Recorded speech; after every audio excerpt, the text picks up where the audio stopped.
Okay, Shavua Tov, Gavoha. So I sent out the file. The file began from the David Hashem Erev Ishi, but we're not going to start there. I think we'll save those pieces for El when it becomes Inyan Diyama for us, and we'll skip to the piece Hakteris. Okay. What page is that of the file? You have the Sefer. Okay.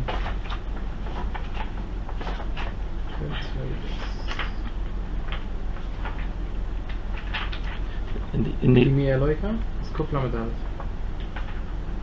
No, Hakteris. It starts Hakteris. Kuf Lamed Aleph. Monoi v'Gomer. Yeah. Kuf Lamed Aleph. Kuf Lamed Dalet. Kuf Lamed Dalet in the new Memorims, and in the old Memorims it's page Kuf Nun Vav. Okay. So the truth of the matter is that, like a lot of the Sefer, this Sefer is basically mostly made of likutim, of taking from pieces in other areas, other parts of Marom, and over here, that's also the case. This piece appears in a fuller way in his sichos on the Parshias. So it's in his sichos on Pashas Tetzava in Maimer Ayin Dalid. The truth is that they, I would say, cut off a little piece, which makes it a little bit difficult to understand, because we're going to see that he's going to be discussing and tying together the mitzvah of Hadlakas and Neiros in the Beis HaMikdash and the Ketores. And it's like in this piece, as we're going to see, it's like written derech agav. So I'm going to first introduce his ha'ara at the beginning of the piece, which is not written over here, which is written in his sichos. And over there he says, he brings down the famous Chazal,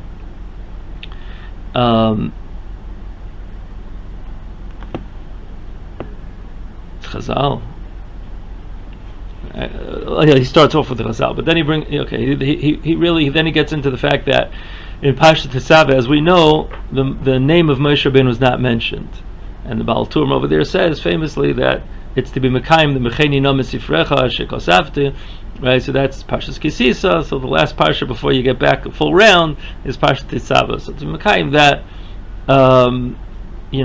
what Moshe said to Rabbeinu, said to Kadosh Baruch Hu, erase me from the Sefer. Okay, so he erased him from Parshas Tetzaveh. But Rabbi Yaakov Moshe asks, why specifically in this parsha? Like, what's unique? Typically what's said is that because it's the last parsha of the round, if you begin from Parshat Kisisa, but Rabbi Yaakov Moshe, I guess, wasn't satisfied with that, or and he says he starts off like this. He says that, listen, b'derech klal, and this, I'm not 100% sure what he means, because I looked through the parsha and it doesn't strike me that way fully, but in any case, this is what he says, is that in general, Parshat Tetzaveh are mitzvahs that are noihagos lefisha. They weren't l'doros, except for the beginning of the parsha and the end of the parsha. The beginning of the parsha is Hadlakas Haneros, that's what it begins with, and it ends off with the Inyan of Ketores.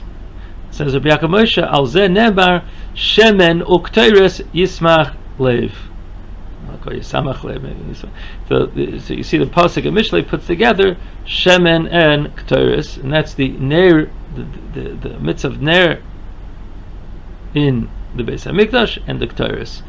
So Rabbi Yaakov Moshe says, okay, we have to understand why specifically these two things. And it was this, he's finding some kind of special common ground or something, some kind of kesher between the Neiros and Ketores. I will add to it that L'maisa you see in the order which we say in the davening in the Karbanos, and we also see it in the avodah of Yom Kippurim. Over there it's a different shita because it's machlekes habashal and chachamim, but you see that the hatavas haneros and the ketores are together, one after the other. So you see that there is some kind of interesting connection between them. That's the backdrop for where we begin. Says Rabbi Yaakov Moshe, Manu v'gomor b'yad kol bali ruach hakodesh. Like everyone knows, all the bali ruach hakodesh, which is his way of saying all the mukubalim. Okay. are in agreement, sha'avodah tzorech Gavoha, that the avodah is for the sake of heavens, right? Our avodah is on behalf of Shemai, of HaKadosh Baruch Hu. Rabim sheloi hayu chayil mahavin esa'ini la'omkoi.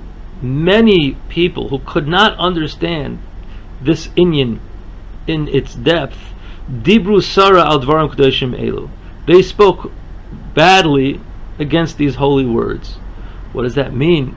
Hashem needs us, right? It implies, that statement that avodah tzorech Gavoha is that God needs us. Actually, recently there was a famous mashpia who there was a big tumult about, that he said that God needs us much more than we need Him. This is a very famous, well-known person. He's got like millions around the world apparently listening to him, mostly Goyim, but also a lot of Jews. And Rabbi Feldman came out extremely strongly. There's a video of this on YouTube, and saying that this person is using Kabbalistic concepts that he doesn't understand at all, etc. And in any case, so this has come to the fore, this concept, and it needs a birur. What does it mean, avodah tzorech Gavoha? That the avodah, is for the purpose, for the need of above. So, bi'urim anochin shel advarim hu, says Rabbi Yaakov Moshe, the correct explanation of the inyan of this thing, shebe'emes ein HaKadosh Baruch Hu muchrach chas v'shalom la'avodah zu. HaKadosh Baruch Hu, truthfully, does not need, right? He's not compelled. He doesn't need our avodah. He doesn't need this avodah that we do for him. Ela shekach ratzahu, this is what God wanted. This is His will. Shelo yizgale retzoynei ela al yedei ma'aseh hatachtonim. Right? That's Hashem willed that His will should not ever be revealed in this world except through the actions of the lower beings, of us human beings. Rotzain yesh kan v'lo yechreach. So you have to understand, this is extremely, extremely important, is that what there is over here is an inyan of ratzon, an inyan of the will of God, and not anything of need and compulsion that he needs this. He's not, right? If you were to say that He needs, then He's lacking. And definitionally God is not lacking. So this is a story of ratzon. The idea that the avodah is needed by God above is based on His ratzon, is coming from the koyach of His ratzon. He wills and wants to need our avodah. He put Himself in that position. He set up the story as such that His ratzon will not be revealed in this world except based on our actions. However, and by the way, that's Matzah Shabbos, we say it, right? And right in the place of the greatness of HaKadosh Baruch Hu,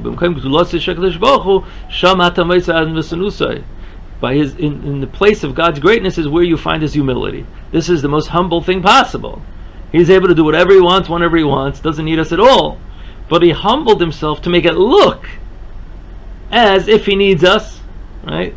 Like He put Himself kiviyachol in our hands, in a certain sense, okay, needing our avodah. However, in suiting the koyach of the power of our grasping, our take on things, right, the way we perceive things, called tzorech inyan shel echrechu.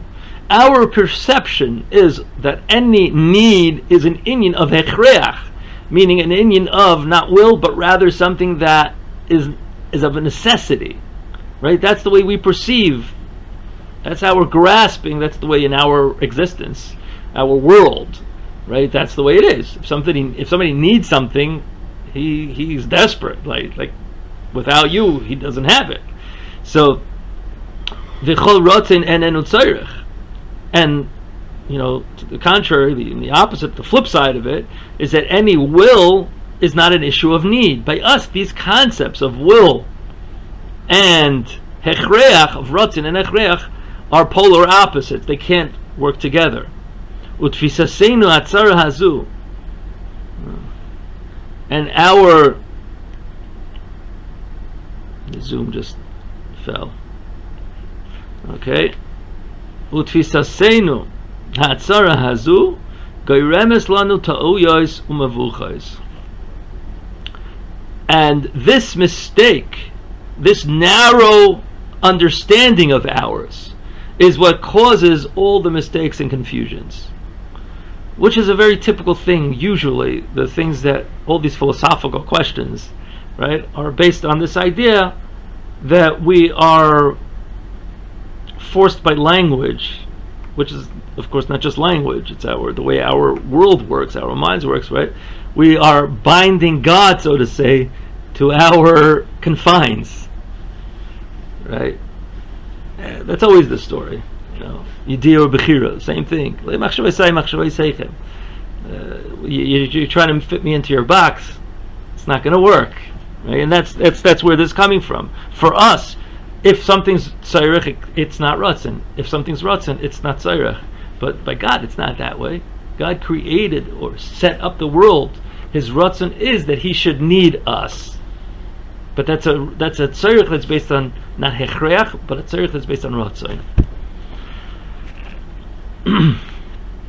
I mentioned where he's being mavar over here, the idea of avodah tzorech Gavoha. So I mentioned that this year, or I think it was this year, or maybe last year actually already. It was already last year, I think, that this sugya was this again. There was a very famous mashpia who said that God needs us more than we need Him, right? And Rabbi Feldman came out very, very strongly against that and said, he doesn't know what he's talking about.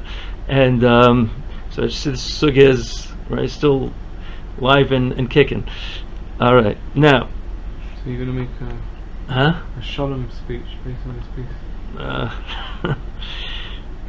Like I said, it's only God that can make shalom on us. Who yaseh shalom? You don't make shalom. I'm saying that. Yeah, no. All right.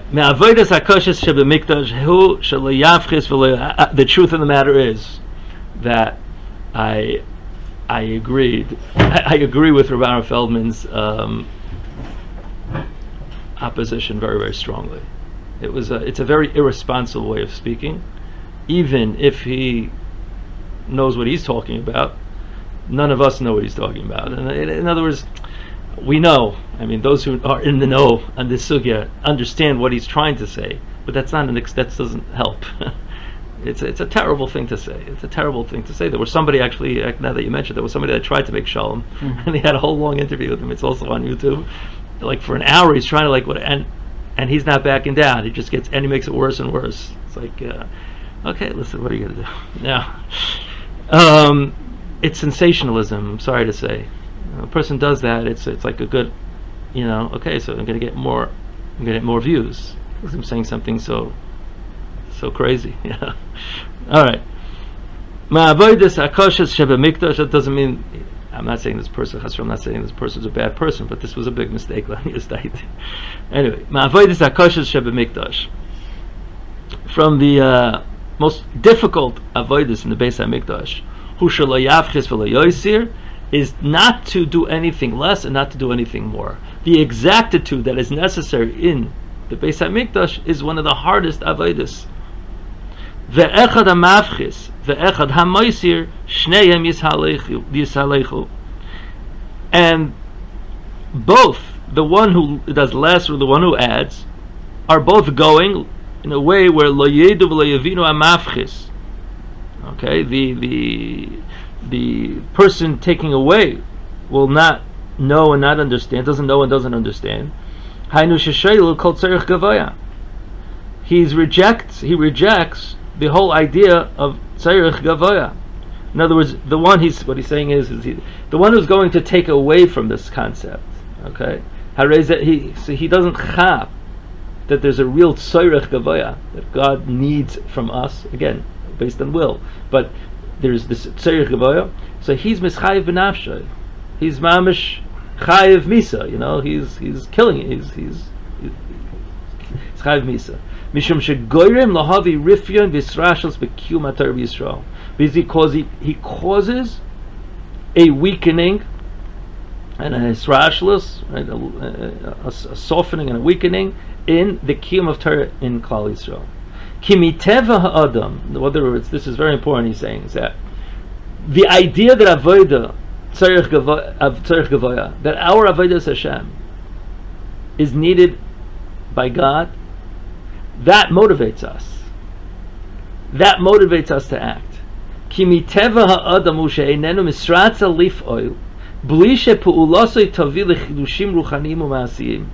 The teva, the nature of man is that he is not acquiesced to act. He's not going to be satisfied acting, doing something, unless he knows that what he's doing is going to bring to some kind of spiritual or practical chiddush. Like, that there's meaning, what we call meaning to what I do. They would call like it's going to help. It's going to benefit. There's going to be some kind of benefit to the world or to whatever, somewhere. Imagine if we had to do the mitzvahs with just because Hashem wants it, but there's no ramifications to those mitzvahs. Just he's the melech, right? We know that's the basic chiyuv, the basic hashkafa is, right, that yes, the mitzvahs are God's decrees upon us. We have to do them because he's the melech. But if that was the whole thing, it would be very hard for people to act. You'd be a proper litvak. A proper litvak, yeah. And what would happen, you know, so Elamai, what gets us excited? What motivates us is that we know that we're Boina v'Shamayim Al Yosef. You know, we're building big worlds, we're building big things, we're bringing shefa to the world, we're bringing life to the world, we're part of the Tikkun HaOlam. We're shutfim in the Bria. We're partners to God. God wanted to bring about it. So what we're doing has tremendous meaning. That Hashem needs us, that we're a shutf to HaKadosh Baruch Hu, promotes our avodah, motivates us in our avodah, propels us forward in our avodah. And the one that would take that away, he's mischayev b'nafshay, he's chayev misa, because he's undermining kiyum HaTorah in Klal Yisrael. But similarly, if you take the other side of it, the guy who adds, who exaggerates the idea of avodah tzorech Gavoha,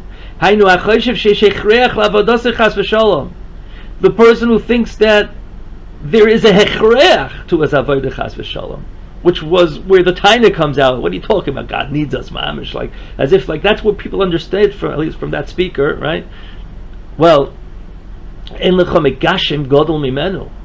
no person, there's nobody who is making God more physical than that kind of person. That's the problem of akshama.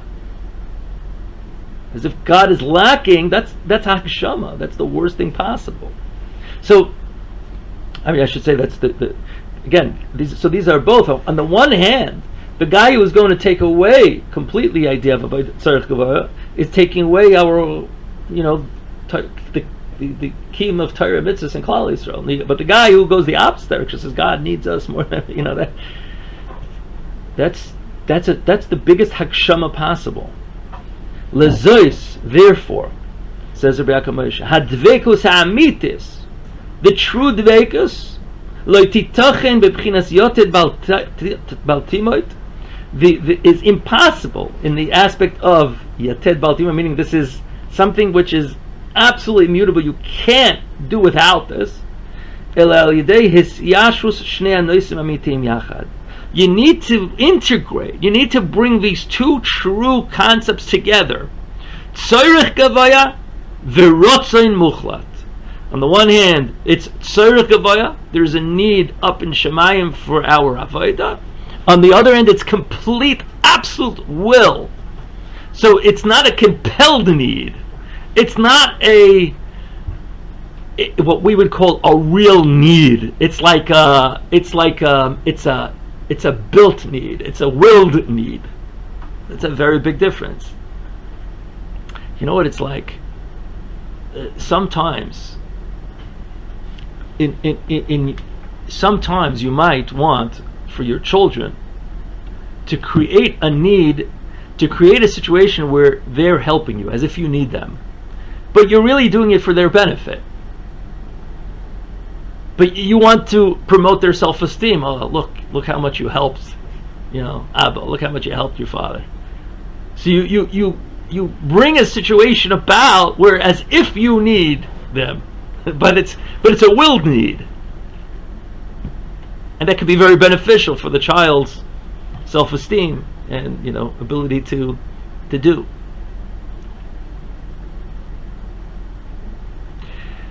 Kol musag elyon shetzarch lachtar letechenu v'lisbases bekirbeinu b'ofen nochen.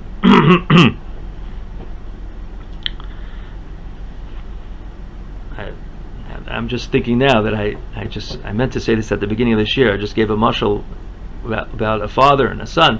I should say this shir should be Le'ilin Nishmas, my father, Rabbi Yaakov Shlomo ben Yisrael. His yahrzeit is on Tuesday, Monday night, Tuesday, so it should be Le'ilin Nishmas. The truth is that all my shiurim, all my learning, and everything I do, all Torah mitzvahs, is automatically all Le'ilin Nishmas, because it's all thanks to him and my mother. So it's always true. Kol musag elyon, says Rabbi Yaakov Moshe. Any high concept, shetzarch lachdor letochenu, which needs to penetrate us, inside of us, and become based within us, in a correct way, nizkak lemitzvos masiyos, needs practical mitzvahs. Yeah, something that's up and out there, right? A concept, a lofty concept, is not going to find its way into us. It's not going to sit within us unless there's mitzvahs masiyas, practical mitzvahs that act as a vessel to bring it inside of us. Mikan, it's very similar to it's basically really what the Ramban we've quoted in the past. The Ramban says, right, that in the Pasuk Shir Shim, right, Ava ad shetechbats, right? That you have Ava ad shetechbats. Says you have to be, when you get his iris of Ava, you have to be machdes it into the chayfetz. You have to be machdes into an object. Things that stay lofty up in there, you have to always, anytime you have his iris, you have to put it into some practical thing. Take upon yourself some kind of chizik in a specific mitzvah, in a specific thing, whatever it is. So everything, that's the only way something lofty is going to make a difference. It's going to sit with you and stay with you forever. Mikan, from here, shegam lahavanas hadvarim me'ele shenakadosh baruch hu muchach la'avodas ha'adam. Also to the understanding these things, that Kadosh Baruch Hu is not compelled for the avodah of man. Ubechol zos ekev retzena muchot ha'avodah tzorech Gavoha, and nevertheless, due to his absolute will, the avodah is tzorech Gavoha. Yesh tzorech lemitzvos ka'ela sheyesh lem skula kazos she'enan soisazu azu.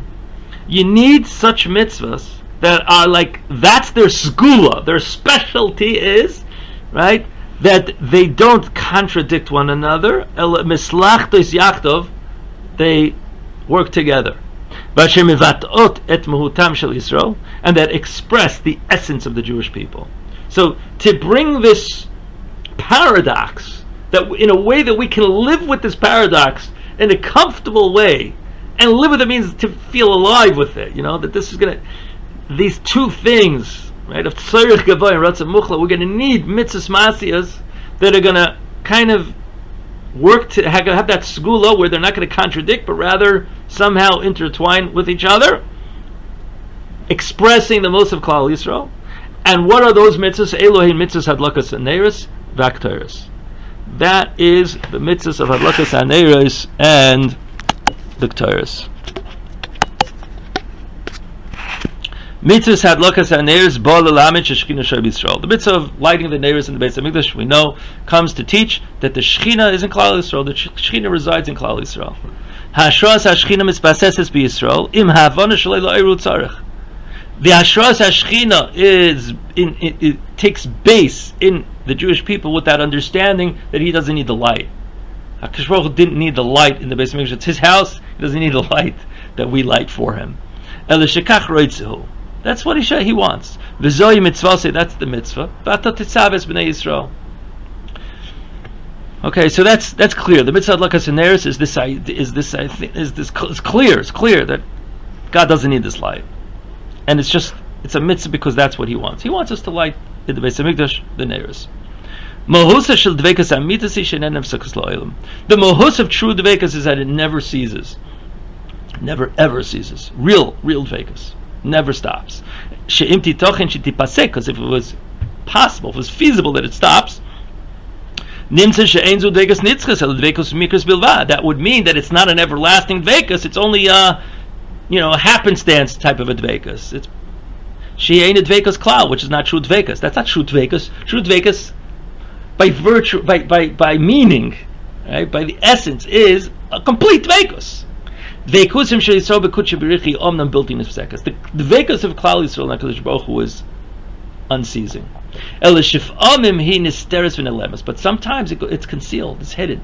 What causes that is that lack of understanding and the contradiction that seems to exist in this idea of avodah tzorech gavoha. Very interesting. He sees this idea, this difficulty that we have in grappling with this idea of avodah tzorech gavoha is deep down what's behind the dvekas of Klal Yisrael and HaKadosh Baruch Hu becoming concealed. Because the adlakas haneros is the mitzvah that penetrates into us this straightness of this havana of understanding this in the correct way, and brings it into us. It also brings to the revelation of the continuous dvekas of Klal Yisrael and Kodesh Baruch Hu, lahalois ner tamid, idea of the ner tamid, to bring up the ner tamid. V'ner ma'aravi mimeno yamaschel, he would begin from the western candle, umimeno, from the western ner, umimeno yemesayim, and he would end with it. L'lamet sheshchina shu Yisrael. That was to teach us. That was the ner tamid, to teach us that the Shekhinah is always residing in Klal Yisrael. So that's the inyan of the ner. Inyan aktoris ulegalis es matspunam shel Yisrael. But the inyan of the aktoris is to reveal the hidden part of the Jewish people. Shegam poishe Yisrael, that even the sinners of Israel, they're like the chelbana, which is that foul-smelling odor base that joins together and brings up the smoke and gives, when it becomes part of the parcel of the Samani Aktaires, it enhances the reach. Ukvar amro, the smell. Ukvar omar, and Chazal already say, Merichna recha de chananisa, amalei b'ni tar yesh b'cha. The Gemara talks about that the smell was after. The Gemara goes through a bunch of things that stopped over the course of the Churban, whatever it is, right? One of them is the smell. Things don't smell as nice. Ever since we lost the Ketores, and so there's one of the Marom over there said, I smell this beautiful smell of this. Chananisa was this like tamara that was very good smelling, and he said, oh, that's a sign. B'ni tara yesh b'cha. That's a sign that you have purity, right? Because the full smell, somebody who's able to smell in full, that's a sign of tara. Nimtza, so it comes out. Shakteris mevareres. The Ketores is the mevbirur. It clarifies. Sheloizu bilvad sheloi tishar chas v'shalom tum b'Yisrael. Not only is the Tumah not going to remain in Klal Yisrael, ela shegam tara v'recha dechananisa yesh b'Yisrael, but rather there's also purity and this beautiful ability of smell in the Jewish people. V'zel koichem apnimi shel Yisrael, and that's the inner koich of the Jewish people. So the Ketores, which is this thing that reveals to us that the Poishe Yisrael are also a part of Klal Yisrael, and they're enhancing somehow, right? There's somehow that means they're dovuk b'Hashem deep down. Really, that's really what it means, right? That the pnimius of Klal Yisrael is all about Tara. It's all about Tara. It's all about purity. Deep down, all the Jewish people are pure. That is indicated by the Ketores. So we'll stop over here. So again, so what's going to be the relationship over here? So you have the ner again, just to like sum it up. The ner is giving this idea of the continuous hashras hashchina.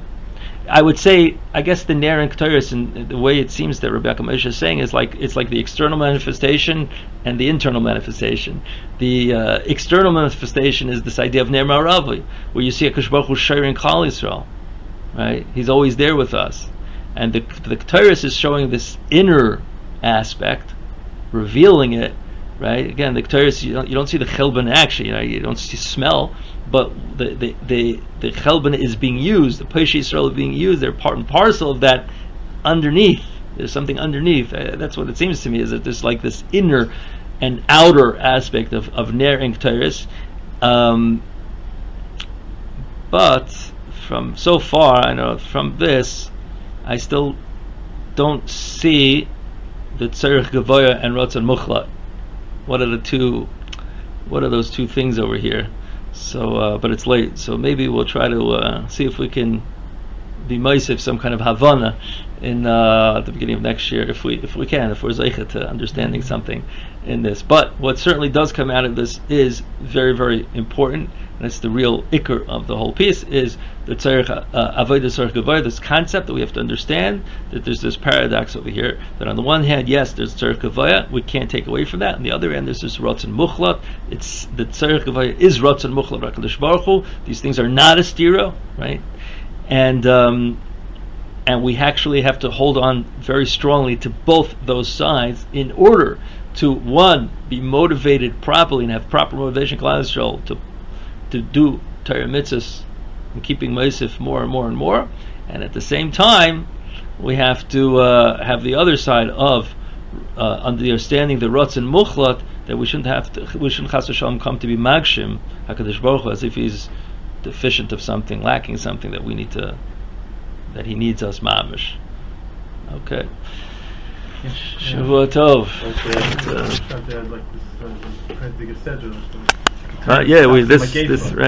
This parasha Perek was the. Exactly it. It says, "What's my gift? If you did something wrong, that's the Pesha Yisrael." Right. To get Pesha Yisrael, that is part of the mix. Right.